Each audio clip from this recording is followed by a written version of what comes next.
You're listening to Nutrition Matters podcast with Paige Smathers, registered dietitian nutritionist. Nutrition Matters podcast explores how to approach food and your body in a whole new way. I interview people who share stories and expertise in rejecting diet culture, making peace with food, and discovering a more positive, realistic, and sustainable approach to health and well-being.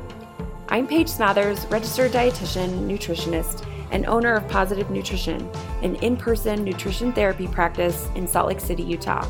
I offer free resources, including this podcast, a blog, and posts on social media. If you're local to Salt Lake City, check out our services and availability for appointments, and keep your eyes out for in-person groups on mindfulness, intuitive eating, body image resilience, and more. Go to positive-nutrition.com and hit subscribe if you'd like to keep in touch. I also offer online courses covering topics like the science of nutrition, mindfulness, and healing your relationship with food. Check those out at positive-nutrition.com/academy. If you like what you hear on the podcast, you can make a difference by leaving a review, sharing with friends and family, or making a donation. Thank you so much for your support. You can also find me on Instagram or Facebook if you'd like to have a little more food for thought at Paige Smathers RD. Thank you so much for listening. Hello, everyone, and welcome to Nutrition Matters podcast. My name is Paige, and I'm your host. And as always, I'm thrilled you're here and super excited to share this conversation that I had with Kathleen Meehan. Before I dive into that, I do want to just mention really quick upcoming events for anyone who's local to Salt Lake City. I am going to run another round of mindfulness and intuitive eating groups. This will be a 12-week long group meeting every single week starting the beginning of September. You can choose from a morning group or an evening group. We will have max 8 or 9 members of the groups, and what we will do is we'll talk about the intuitive eating book. We'll run through the book, and it'll be a safe place to ask questions about intuitive eating, a safe place to build community and to get support as you learn this new way of approaching food. So keep that in mind if you're interested in joining the 12-week group.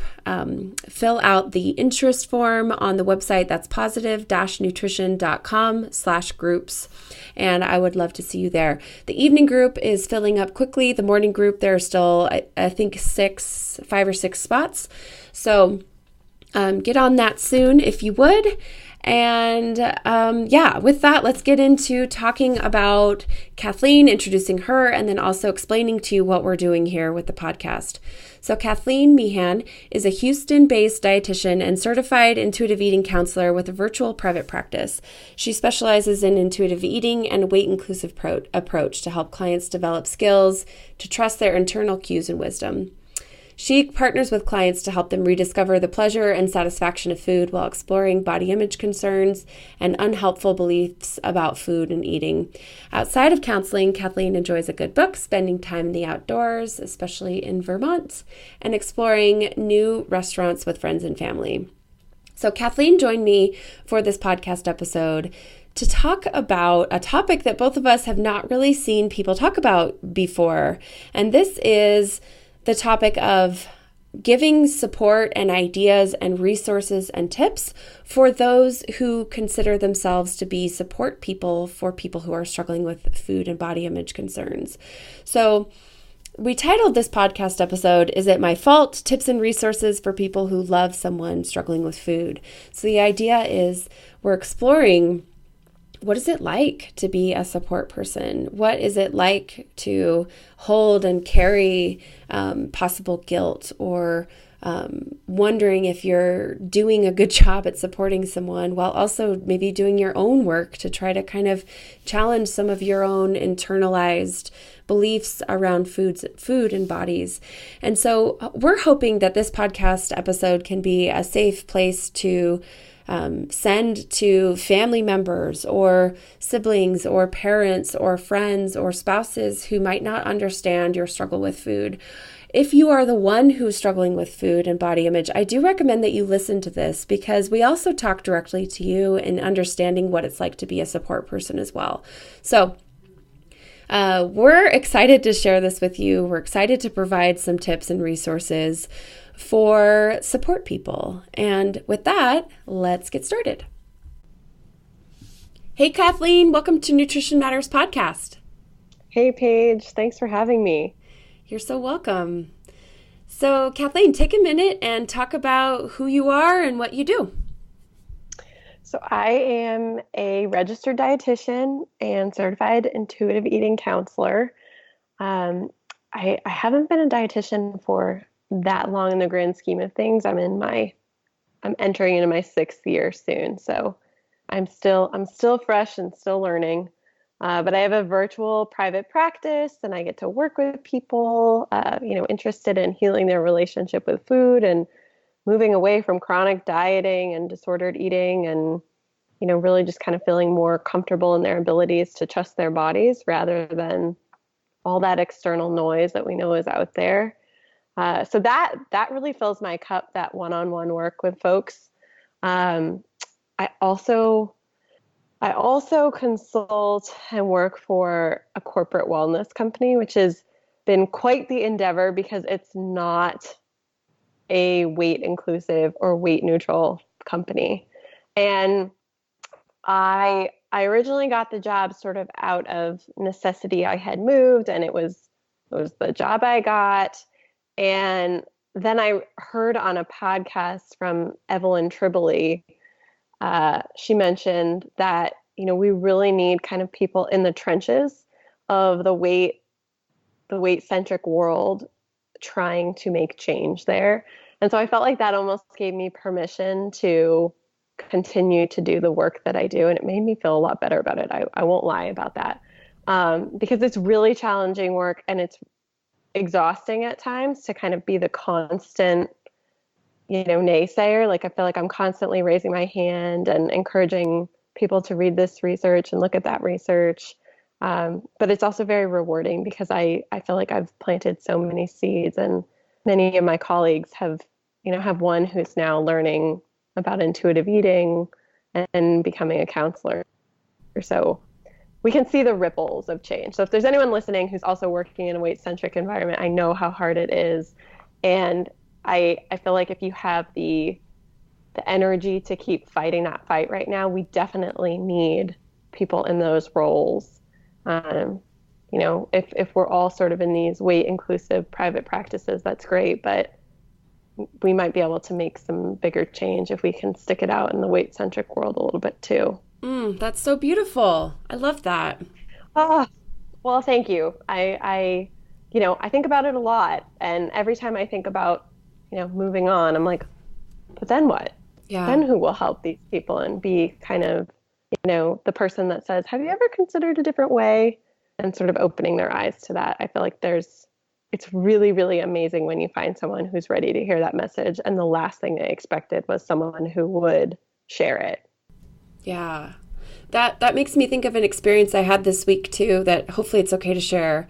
Someone Sure. reached out saying, I love what you do, and I love the idea of being part of the movement to help people change or heal their relationship with food or something along those lines. And she said, I'm really happy being a teacher, but I'm wondering if I should change careers to do that. And I just think along the lines of what you just said, I think it's so important that wherever we are, whether it's in the business world, in education, in nutrition, in government, wherever we are, can we just kind of, as long as the job is meeting your needs and all those things, but Sure. I think there's no harm in staying where you are and being a voice of reason and hope and of positivity and of respect and all those things wherever you are. Even if you aren't a trained clinician, like, you can make a really big difference. And especially when this person was reaching out to me as a teacher, I was like, oh my gosh, stay a teacher and help Yes. these kids, Yes. So, and tell your friends. yeah, exactly. Yeah. No, I have one of my closest girlfriends is in advertising, and, she has shared with me that she shot down some really, really horrible ideas in, is it what they call it, a boardroom? I don't know, wherever they have those meetings. She's been like, are you kidding? We can never say something like that. And, I think it just goes to show that we can all do our part in different ways clinician or not.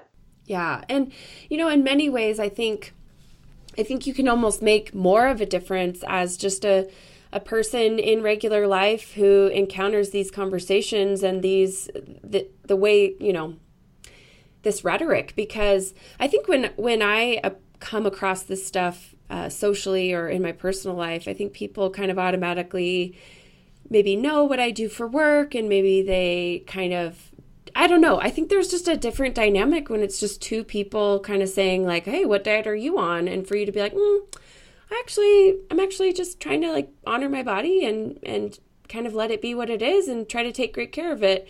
You never know if, I just feel like you might have a bigger impact on that person than me saying that, Yeah, yeah, no, I feel like it can be so valuable to hear that from someone when you might not expect to hear it from them. You might expect to hear a message like that from, well, probably not, but maybe you would expect to hear Depending that on from a what you think a dietitian is, Yeah. right? Yeah, exactly. Yeah. Exactly.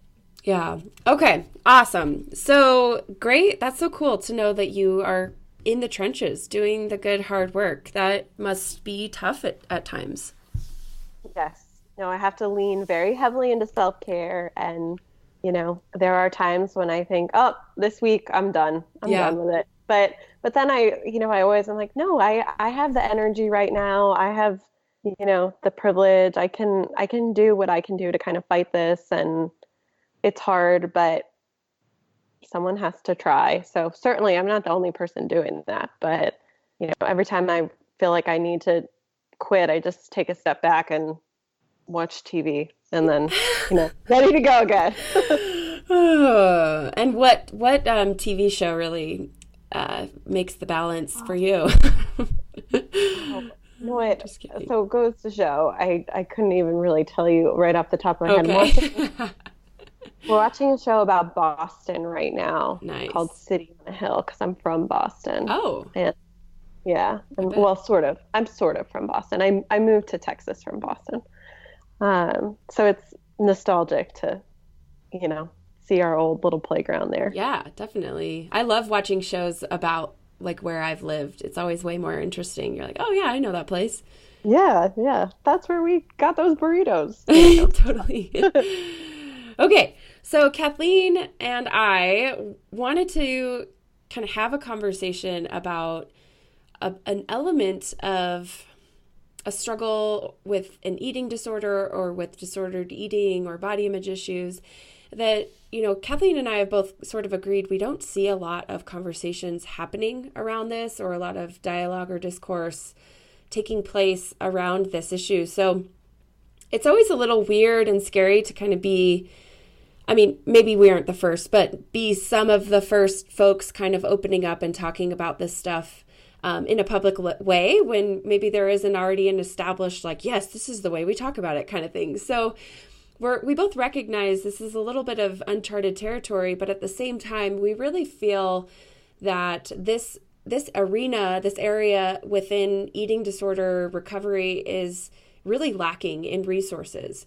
So what we want to talk about today is we want to explore this idea of how can people who love someone who is struggling with an eating disorder or disordered eating, what are some resources, some tips, some ideas, some education, some things that folks can do who love someone who's struggling? So that's kind of what we're aiming to do today. How does that sound with you? Let's do it. Okay, so I always like to sort of paint the picture and help listeners understand, just in case someone's interested in this, but maybe they don't have personal experience, or maybe they're not sure if we're talking about them and they want to be able to sort of identify if this is going to resonate. Let's sort of paint the picture and talk about what is it like to have someone in your life who is struggling with these things. What might someone go through? What might they struggle with? What might they wonder about? What might that experience be like for that person, that support person? I think it can be really, really hard and really challenging, because with eating disorders, there aren't always, perfect little answers that we can fit into boxes and fully understand. And I think as you're that support person and you're trying to make sense of it, we kind of, as humans, we want to kind of put everything perfectly in a neat little row. And I don't always think that that's the case with something like eating disorders or disordered eating or, really challenging body image. So I think there can be a sense of, helplessness or, trouble understanding the process of how a person may heal. It's hard to know how to help support them, which I think can be really, taxing and stressful and concerning.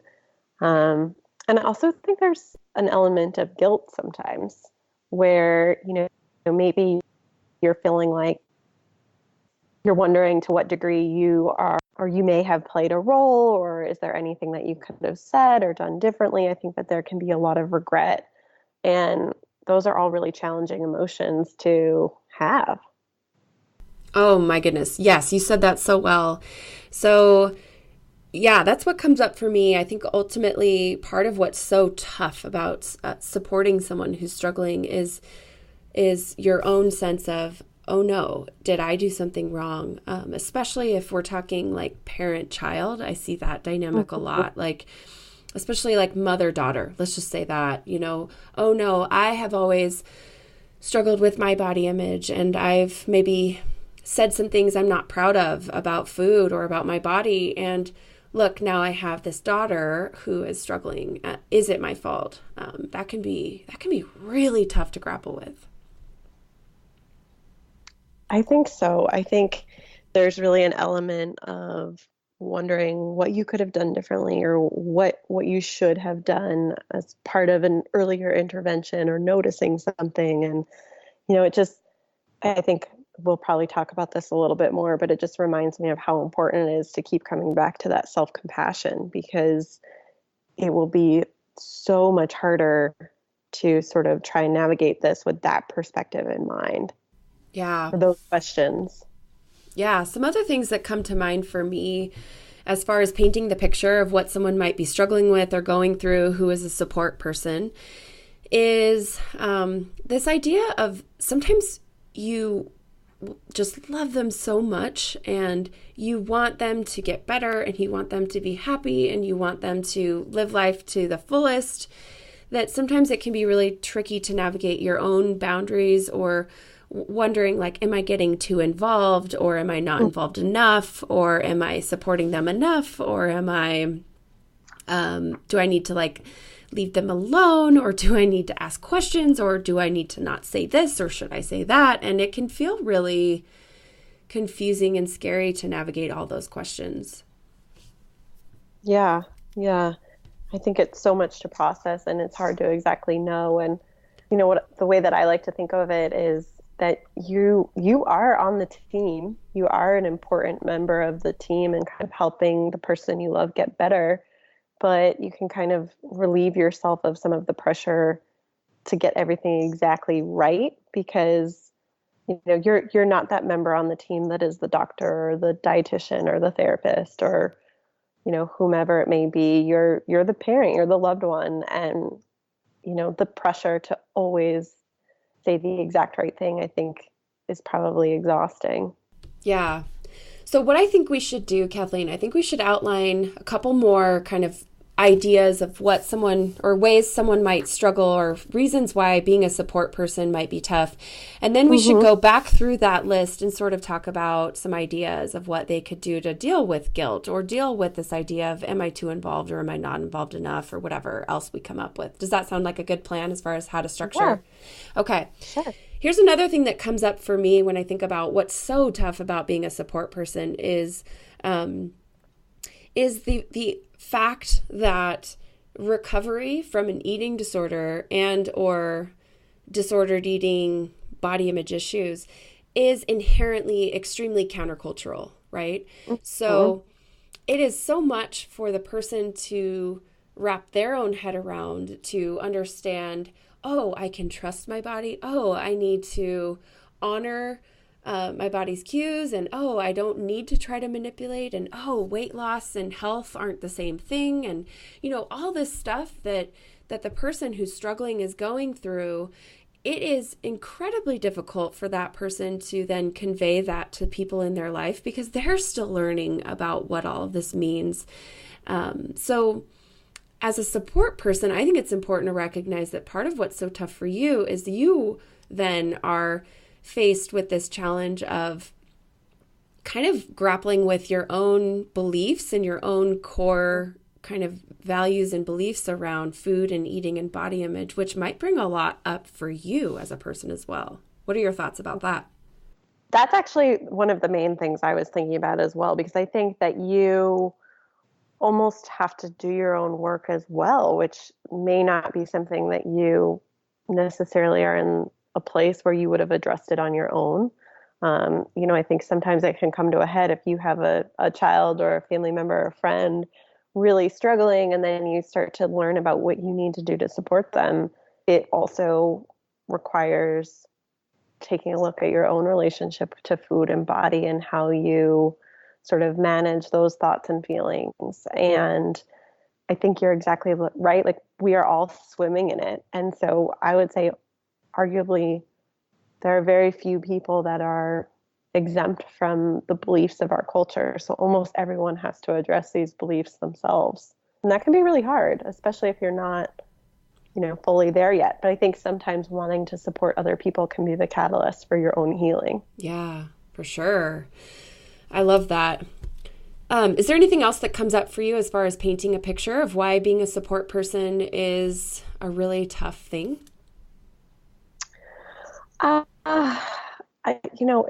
It's so tough. I'm almost having trouble finding the words for it. I feel like there's this want and desire to empathize with people, but sometimes you may not fully understand, how it is affecting them. And I know sometimes there's, the desire for people to say, well, just do this or something like that. And we know that's not how it works. That's not how, healing. It's never just something, right? Yeah. It's if only. And so I think just kind of struggling with the timeline sometimes and fully understanding what's going on is really hard and normal. Yeah, definitely. One other thing that kind of comes up for me is this idea that how difficult it can be to stay sort of emotionally well yourself as a support person, because it can be really easy to get sucked into, this might have to do with a lot of the other ones we talked about, but sucked into feeling like it's your fault, or feeling like you need to do everything perfect, or you have to walk on eggshells, or you have to say everything just right. And it seems to me like it would be very easy to sort of lose yourself in all of that and kind of feel just really spent and just really exhausted and really like the weight of the world is on your shoulders because you love this person so much. Yeah. And ironically, you're kind of striving for perfection, which is also, part of what we're trying to address when we're trying to address your loved one's, disorder. Yeah, and that's I think, so true. Yeah, I think, it's exhausting to strive for perfection. It's physically and mentally exhausting. Well, and maybe that's something that we want to highlight here, that part of what we, meaning people who are supporting someone through a struggle with an eating disorder, whether that's a support person or a clinician or whatever it is, I think part of what we're trying to do as support people is embody what we're asking the person to do themselves, right? So like you just said, if we are challenging their rigidity and perfectionistic tendencies toward food and body, we're probably not doing them any favors if we are then embodying perfectionism and rigidity in our approach to supporting them. Yeah, that's a really good point. So that's something that I constantly look at in myself as someone who does this work, is like, okay, am I embodying what I am trying to work on and trying to promote and trying to, promote in the work that I do? And sometimes the answer is, no, you got to make some changes here, Yeah. What comes up for me when I don't get through my whole to-do list? Yeah, exactly. because I never do. So It's impossible. Yeah, or if yeah, I mean, there's just so much personal work that needs to be done as someone who is involved in supporting someone through a struggle that, it's also understandable that if someone who's a support person is already just maxed out, whether that's financially or from a perspective of being marginalized or oppressed or in any other way that isn't coming to me totally off the top of my head. But I kind of want to mention that as we're talking about all of this stuff and really trying to kind of bring light to many of the elements of being a support person that maybe aren't talked about all the time, I also want to say, like, this does require a lot of personal work and mindfulness skills and practice and awareness, self-awareness that, it may not really be fair. So I'm going to talk to the person with an eating disorder here. It may not be fair to expect or require this level of personal work of every single person in your life. It just might not be accessible to everybody for various reasons. Mm-hmm. Well, you make me think of that spoon theory, which I would probably do. Have you heard of that? I've heard of it, but I actually don't really know what it is, to be honest. I know. I feel like I'm not going to do it justice, so maybe everyone should Google. But I hear people say, I don't have the spoons. I don't have the spoons. And I think it is maybe specifically about maybe an illness. So I don't want to kind of co-opt that language, but I think it's the gist is you don't have the energy to take that on right now. And I think that is something that is also a big challenge. When you mention all of those other things like finances or, having some sort of marginalized identity or multiple, or, working your tail off all day long and then having to deal with these things. I think, it's there's that room for guilt again, almost too, if you don't have the energy to tackle what it is that we're sort of talking about today. I think that's also okay, and maybe tomorrow is a new day. Yeah, and well, I think we're hopefully sort of speaking to the support people today. I recognize that many people who listen to this podcast are the ones that are in the struggle, and maybe they're going to share this with those in their life who love them and who want to support and want to take care of the person who's going through the struggle. I also think that as we talk to support people today, I do think it's important for those who are in the middle of a struggle to recognize just how much of a toll, and not from you should feel guilty that you're causing a toll on someone, but this is a lot to ask, and it just might not be possible or reasonable to expect everyone in your life to be able to do this work. But hopefully there are one or two people in your life who is really able to hear this, is open to this message, and who's able to really open up a dialogue with you to understand how they might love and support you better. So let's hit on this guilt thing, Kathleen. Let's really dive in. If someone is really identifying as, oh yeah, I feel like this struggle that my loved one is going through is a direct result of me or things I've said or things I've done, I feel so guilty. What would you want them to know? Well, I will have to say that resonates with me on a personal level as a dietitian who, I've not always been, a non-diet dietitian. And I was trained in a pretty weight-centric environment. And it's really hard to then open your eyes to, the chance that maybe there were things that you said or did that you would say or do differently now.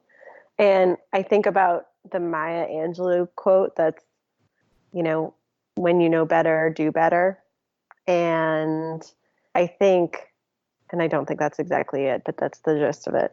But I think that there's a real invitation to kind of invite some curiosity and self-compassion into that and kind of know like you don't know what you don't know. And now that you're starting to know and understand these things a little bit differently, what can we do moving forward rather than kind of spend a lot of time ruminating over how you may have behaved in the past. It doesn't mean you can't acknowledge that. I think that that can be healing too, but the rumination isn't always helpful or productive. You can kind of give yourself permission uh, and forgive yourself for maybe talking about bodies or food in a certain way that could have played, a role in creating an environment that was challenging.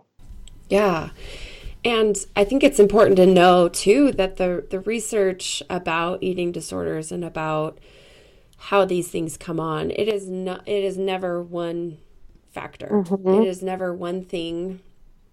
It is a very messy compilation of how a person arrives on this earth and just their brain, the way their brain works and the genetics that they've been given, plus environmental factors, plus on and on and on. So I love the way you put it, that maybe it's worth looking at yourself a little bit so that you can heal and learn and reach out and apologize when and where necessary and connect and love each other. But at the same time, like, please, please, please don't ever feel like this is 100% on any one factor.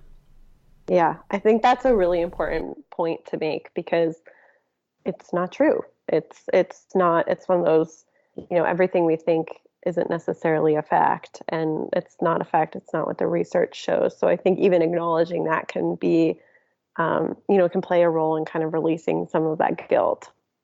I think a theme of our conversation today is going to be having open dialogue with the person who's struggling.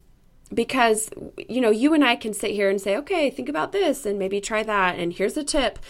But in the end, every single struggle looks different and has, different behaviors associated and or different reasons and or different thought processes behind them.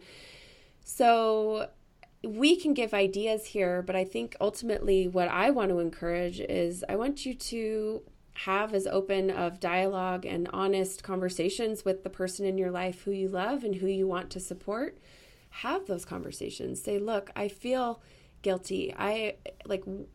Let's talk about this. Like, help me understand where this comes from for you. And please, let me express to you where I feel like I could have done better. And I'm committing to do better in the future. And things I wish I would have said, or things I wish I would have been taught as a younger person around food and bodies. Or I think open, vulnerable dialogue around maybe any feelings of guilt seems like a good idea. I think so.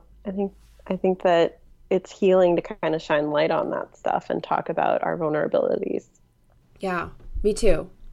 So this idea of being too involved versus not involved enough versus how much do I get sucked into what's going on for the person that I love versus how much do I give them space to figure it out on their own. Oh, I know that's such a tough question and tough kind of thing to consider, but I want to know, what are your thoughts? If someone really resonates with, I'm not sure if I'm striking that balance well, what are your thoughts for them, Kathleen? So I think it's going to depend on every different person and where they are in their level of care and where they are in their own journey and sort of what their needs are. And so it's almost essential to have a sense of curiosity, and rather than kind of staying wrapped in your own head about wondering, am I doing it right? Or, do I need more of this or less of that? Talking about it. And, maybe you're talking to the care team about it. Maybe you're talking to the individual who's struggling. But I think it's really powerful to ask, need to help you with? What do you need support with? What will feel like something you want to sort of process on your own, and what will feel helpful to talk about here with me? I think it can be really healing to do that, because every person's going to be different and want a different level of support when it comes to meals or boundaries or, all the different things that could play a role. But it's impossible to know or make generalizations about every person. So I think Yeah. you almost do have to do that check-in and kind of have those hard conversations, maybe either one-on-one or with the support of a care team to kind of help navigate those tough conversations. I think So it's well said. impossible to know otherwise. Yeah, so well said. So, what I'm hearing you say is having conversations with the team and or with the person who is struggling to kind of find out what that balance is. And then I think on the other side of that same coin is you as the support person should check in with yourself too. Like, where's my level of comfort as far as my involvement here? Just because you're a support person doesn't mean that you're free of your own issues or your own things that kind of come up for you as you see someone in your life struggle.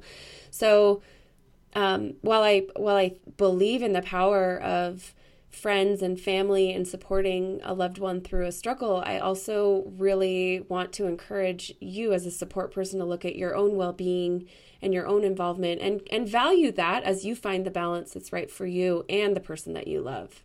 I think that's exactly it. You almost have to consider your own needs first and foremost, because otherwise we know what happens when we put our needs on the back burner. It doesn't work well. Yeah, that seems risky for your own struggle, right? Yeah, your needs need to be met. Yes. So that's something you brought up when you were talking about how you work in more of a weight-centric space and how you just rely on lots of self-care and lots of like just being good and kind to yourself. Do you want to take a minute to talk about like what are your tips for how someone takes care of themselves who is a support person? My favorite tip is really simple, and I think it involves just kind of getting a little bit better practicing kind of checking in with yourself and noticing what it is that you're feeling and noticing what it is that you might need. And I think that that's something that you kind of nurture. And the more you do that, the more you begin to recognize whether your needs are physical or emotional or, related to boundaries, or if you have a spiritual practice. I think the more that you're able to assess what sort of helps you, and notice when you need to not only fill your cup. I think it's about noticing when you need to fill your cup, but also learning from past experiences so your cup doesn't get so empty that everything has to pause. And Yeah.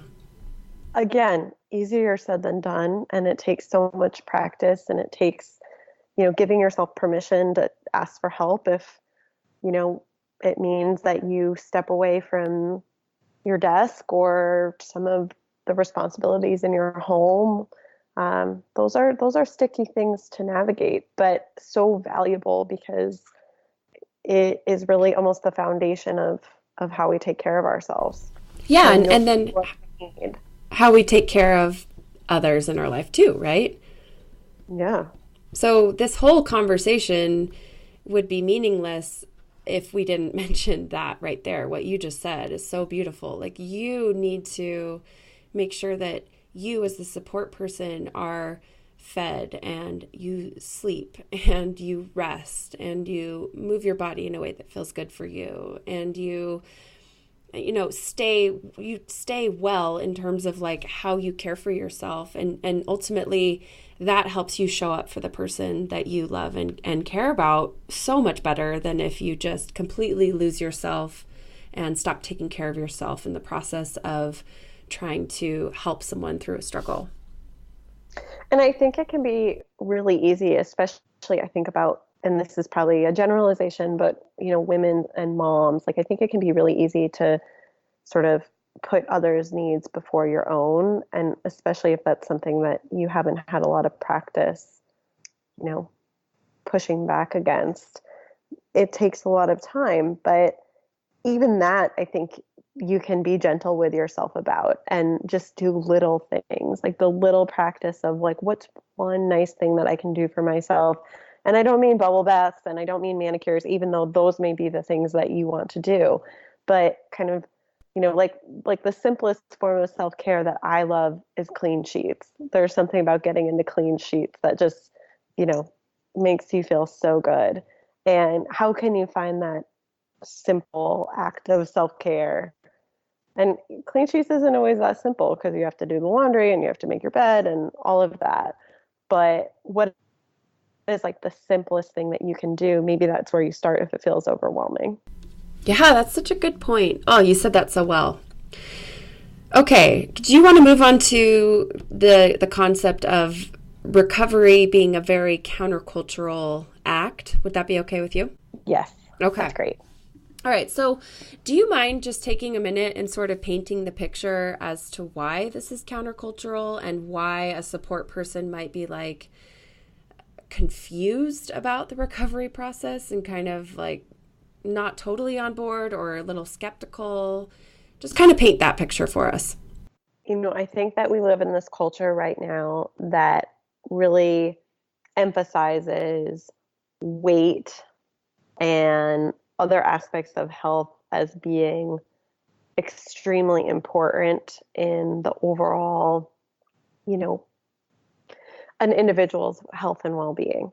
And so in recovery, that the messaging is so contradictory to that, because hopefully recovery is, in a weight inclusive space. And we're talking about how, weight and health isn't as closely connected as we've always thought, and that there are so many other things we can do to address health and well-being. And, frankly, if a person is maintaining their weight through, restriction or compensatory behaviors, then that's not a healthy place for them to be. There's a lot of nuance involved and a lot of critical thought involved, and it's much more complicated than the soundbite that is, weight and health. And so I think there's a lot of work to do to kind of peel that away and be comfortable with the process of recovery that doesn't lean into weight as much as, or, at all in the way that the general culture does. And, that's something we could probably spend a lot of time talking about. But then I also think about relationship to food and all the different food rules that exist, and the dichotomy between good and bad food, or healthy and unhealthy food. And that's really something that we try and break down when a person is in recovery and working towards, a healthier relationship with food. And so, again, there's this really challenging, messaging and even public health messaging in our culture that sort of is contradictory to that. So trying to nurture this healthy relationship to food in a culture that is often suggesting the near opposite, I think it's really hard. And so supporting someone through that requires sort of noticing those challenges as well. I don't know if that makes sense. Totally. It's made so much sense. I want to just add that I feel like this is a really cool opportunity to speak directly to support people that I don't know if we always get. So I'm gonna just go for it here. When we talk about approaching food in this more neutral way and getting rid of the good food, bad food approach to food, and we start to connect to our sense of what our body needs and what makes us feel our best and what fuels our life. And when we look at challenging the assumptions we have about weight and bodies and worthiness and all of that stuff, I think I have the strong suspicion that support people might interpret all of that stuff as, yeah, this is just what you say to someone to like help them like eat more food and like stop being so weird about nutrition. And what I have the sense that people think that that's just what you say to people who are in recovery. And that's just, that's not for me, that's for them, right? And I just want to say, as I love being a dietitian because I think it helps people trust that I do care about health and I do care about nutrition. And I just want to say that the reason that I personally approach food and nutrition and bodies the way that I do in the work that I do is not because I'm trying to trick someone into recovery. It's because it's actually what's the most health promoting, whether or not you have an eating disorder or a struggle with food or body image. This is health promoting. This is for everyone. This isn't just something special we say to people who have struggled with an eating disorder. This is also what you as a support person, I'm not going to, be forceful and a jerk about it, but at the same time, like, I encourage you to look at this stuff too, because this ideally is for everyone. I think it's absolutely for everyone. And I would echo everything that you said. I think that's one of the things I like about the different hats that I wear in the jobs that I have, because I don't primarily work with eating disorders in that corporate wellness job I mentioned. Of course, people that work have eating disorders, so I see them, but I also work with, people who are just curious about nutrition and food and health. And I have the exact same with those people that I do with my folks who have eating disorders, because I think this is applicable to everyone, this philosophy around food and non-judgment and, listening to your bodies rather than that external diet culture that's out there, and respecting bodies no matter their size, and not sort of giving external weight goals, suggesting that that's going to equal health, because not only do we not have the research to support that, we also, have so many people who have had a lived experience that suggests otherwise.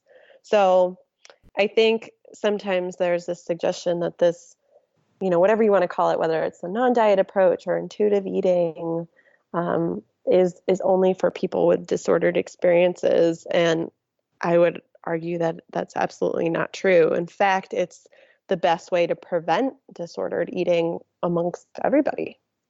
Yeah. Yeah. I'm so glad we're talking about this, because it kind of seems like it's the elephant in the room sometimes when it comes to, individual clients I have, and maybe they bring their mom in for one session or a spouse or something like that. And a lot of times it does feel like a little bit of like a nod, wink, wink, where the support person's kind of like, okay, yeah, you're just saying that to them. But I can totally be doing this diet, or I really need to be, punishing my body right now because of X, Y, and Z reason. And it's such a tough thing to explain in a sensitive way, but like to be super blunt, like, no, no, Yeah. Nope. Yeah. It's for you too. Yeah. Husband, or, but also dad, like, you're not my client, so this is awkward. Yeah. And, and also like, wow, I feel for my client who goes home and has to kind of make sense of this new approach to food, this huge paradigm shift, this tons of questioning, like, is this Paige girl crazy? Or like, should I listen to her? Or, and when everyone else in your life is approaching food one way, and then you have your team, your treatment team saying, actually, no, like, let's look at it this way. It makes total sense to me why a person might kind of find themselves vacillating or struggling or questioning themselves or needing validation or lashing out or appearing to be manipulative. Like, this is really hard stuff. Yeah. And I think, you can even have, and again, now we're kind of talking about the person who's experiencing the eating disorder. You can have one or two support people in your life that really, gets it, that does the work and respects your boundaries and is looking at their own relationship to food. But then you might go to work and have, your coworker who you don't even want to like get into it with sort of say all that stuff. So that's why I feel like this is essential work that everyone do, because you never know, what you're saying to, who and how it's affecting them. And that's partly why I feel so strongly about this, is because it's not going to be on the individual to ask every single person that they know to please help support them. And so how can we kind of take that on just as like a courtesy to people we don't even know who may be struggling? Right. How can each of us be a bit more sensitive and aware of these issues? And also, frankly, because of what you said, where, yeah, you might have one or two support people in your life who get it and who are really on board, but it's absolutely unrealistic to expect everyone in your life to get it and be on board and be sensitive to what you're going through. And so there is some responsibility on the person who's struggling to figure out and develop tools to navigate that. And that's a lot of the work you do in therapy, you know? Mm-hmm. Mm-hmm. You know, just another quick aside about that. I think about one of my most popular Instagram posts, which again, who cares? But this one was like so popular, was I had this conversation with a client and then I just got on Instagram to vent and I said, stop talking about weight at work. At least one person will thank you. And it was so, poetic, clearly. And people loved it, being like, I'm that person that will thank you. I'm that person that will thank you. And it was so eye-opening to That's me so because it was great. just, it was something that I was like spewing off into the internet and it resonated with so many people. It made me feel like, oh my God, this needs to be in workroom and break rooms and everywhere because you have no idea what people are struggling with. And so how can you know, how can you help support them? How can you stop talking about this stuff?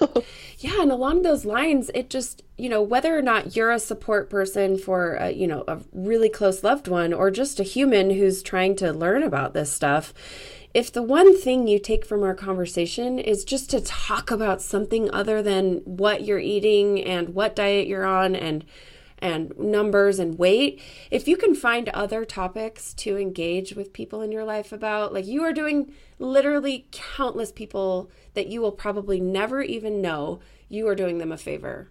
It's kind of cool. And it seems like such a small thing, but once you open your eyes to this and you start to pay attention, you realize, oh, wow, this is pretty much just like the weather. People talk about, oh gosh, it rained yesterday. And people talk about, well, I'm on such and such diet. And it's not the same level of like safety or, I don't know. It's not as benign as the weather. That's what I'm trying to say. Sure, sure. And, that makes me think of one other thing I thought about is, I talk about a lot of boundaries work with clients and boundaries that they need to set with folks, or whether it's walking away from a conversation or changing the subject or something. And I think as a support, to someone who's struggling, doing that work to a certain degree when you notice those things come up in the conversations that you're in together can be such a big help and really be a big deal. Like squash it. If dieting conversation comes up, how can you change the subject or, mention that that's not something that you find very interesting. The degrees to which you feel comfortable responding, I think, will vary from person to person and depending on who you're with. But that can be such a huge deal that you can do to support someone is kind of model, how to set boundaries and shut down that diet talk when you're in a group with other people. I just think there are so many other interesting, important, like funny, whatever things to talk about besides that, right? And we just kind of get so habitual about, well, this is just how we talk to each other. We just talk about this topic. It's like, let's get creative, friends. Like, what books are you reading? What have you learned about recently? Like, what show are you watching? Like, what made you laugh yesterday? Like, get better at having conversations about things that actually matter and that, I don't know, are more interesting than food and diet. And that's coming from me. I have to own that I'm a little bit over it, especially when I'm not at work. I'm like, can we talk about anything besides food and weight right now? That would be great. Yeah. Well, and this may be controversial to say as well, and I don't want to offend anyone, but I think sometimes when we're stuck in diet culture ourselves, it seems like the most important thing to talk about. And so sometimes when all the people around us are talking about diet culture things, it's been helpful for my clients to kind of recognize, well, they're in it themselves, and this is, they're probably talking about that food group because they haven't had that food group in so long, and it's normal to want to eat that food group. Yeah. Um, Have and compassion for them. yeah, I don't think, you don't have to be a martyr and sit there through it, but just kind of notice like this is exactly why. And, um, you know, if you just cannot change the subject because they want to constantly talk about this, like that's just how far in it they are. And maybe you have to remove yourself. Yeah. Great point. Really, really great point. I think everyone, like even people who are super, super wrapped up in diet culture and just maybe don't, quote, get it. I think you're right. They do deserve just as much compassion and love their way as anyone else. And we're all victims of this system that teaches us that our bodies are the most important thing about us and that our life's purpose is to shrink them at all costs. Like, that's not necessarily that person's fault for buying into that or for having that be so top of mind that they bring that up at every corner. That's just, they're victims of this system too. And so they deserve your compassion.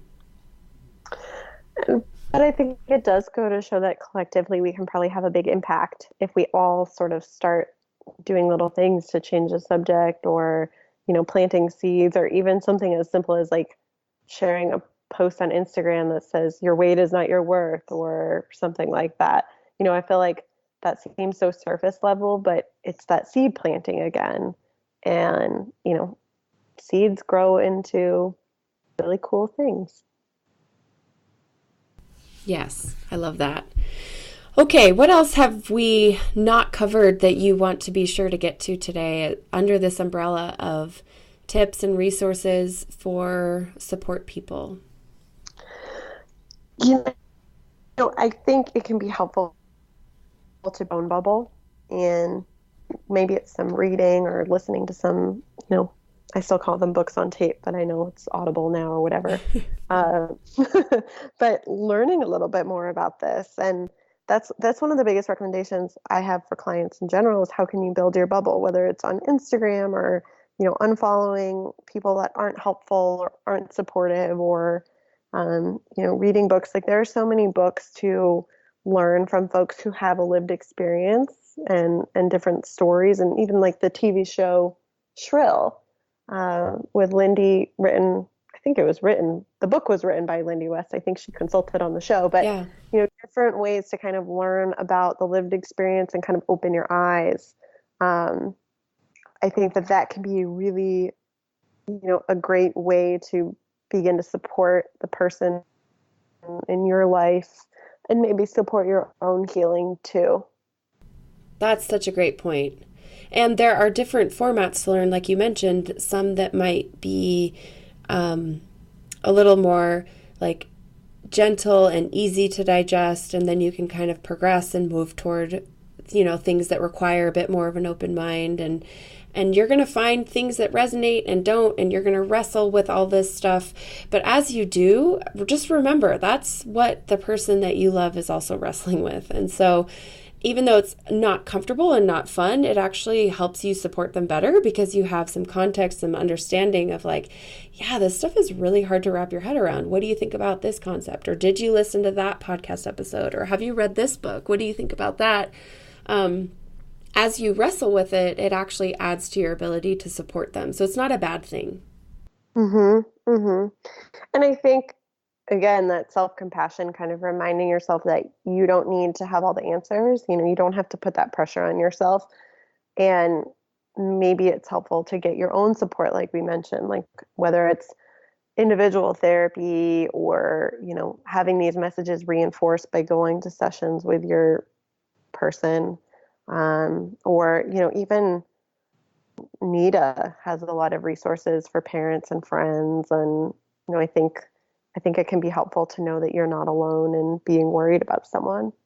Yeah, that's a good point. Maybe I should link to, there are some resources from NITA about support people that maybe I can link to here as well, and maybe do a quick Google search and link to as many resources as I can find, because I'm hoping as folks are listening, if you don't identify as a support person, but maybe you are the person who's going through the struggle, I'm hoping that Kathleen and I have done a good enough job that you'd feel comfortable to share this podcast episode with your spouse or parent or sibling or best friend or whoever you wish kind of understood your struggle a little bit better. I hope that you can share this with them. And I hope that this is kind of a unique opportunity to speak directly to people who want so badly to support you, but maybe just don't quite understand their own experience, their own feelings. And so I will add as many resources to this resource as possible so that you can continue your learning and continue to expose yourself to as many resources as possible. I think that's a great idea. I love that. Okay. Kathleen, how can people find you and keep in touch with you and see what you're up to? Well, thank you. I am most active on Instagram. I am the RD nutritionist. And from there, you can find everything else. You can find my website. And, I can't even really direct you to Twitter because it's, once in a blue moon. But on my website, I have a blog I infrequently add to, if blogs are even a thing anymore. But sometimes I need to write more than what I can fit on an Instagram post. Yeah. But my Instagram is almost like a blog because my posts are really long. And I've just loved connecting with people on there. It's been so much more fulfilling than I ever would have thought. So it's how I met you, Paige. Yeah. So it's a good little spot in the internet if you can find the right people. Yeah, exactly. If you can build your bubble, it's amazing. So that's where I'd say go find me. Yay. Okay. Well, Kathleen, thank you so much for joining me to talk about this this kind of tricky and important topic. I really appreciate your willingness to share your thoughts, and I've learned a lot from our conversation today. So thank you so much for joining me. Thanks for having me, Paige. I hope you have a good afternoon. Well, I sincerely hope you've enjoyed this conversation. If you haven't already, please go ahead and leave a review on iTunes. Thanks again so much for listening, and we'll see you soon for another episode.